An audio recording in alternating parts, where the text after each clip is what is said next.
I am come from Haryana. I was born in Haryana. Then, like, life took different turns. So I went to like IIT to study. Then changed the path from engineering to arts. And that also didn't work. Then changed again.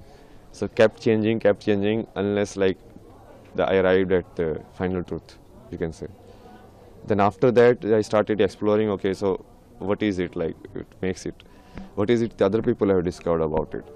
Then I started like when you see Sanskrit, like how Sanskrit was written and composed. What makes Sanskrit so special? So if you see, the Maheshwaraya Sutra, like this Panini said, like he was in meditation. Then he got this sutra. It's like the Damru of Shiva, like Shiva gave him this, which is the base of the Sanskrit language. Then how it is composed, like with respect to grammar. So all of this knowledge, like it should be combined.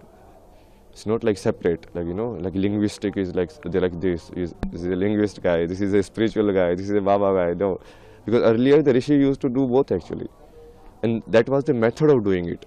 Like if you study Ramanujan, like his math equation come from like Devi only. The same with me only. Like I only do Bhakti of Shiva. All of my knowledge, like whatever I study like very less. Only some diagram I see. Okay, this is it. Then I understand it. Like Mahadev tells me, okay, like this is how it works. So that is the real way of doing it. What was the main thing that triggered you into spirituality? You can say like the quest for the answer, quest for the knowledge.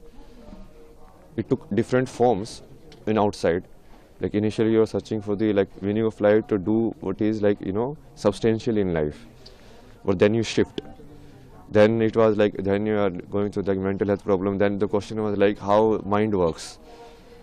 How do you get rid of these unwanted thoughts in your mind, which I think is very popular question these days. Like people, that's why a lot of people are actually getting attracted towards spirituality, not towards like getting moksha, but towards like, okay, how do I actually calm my mind and reduce my anxiety and all of that, which is fine also.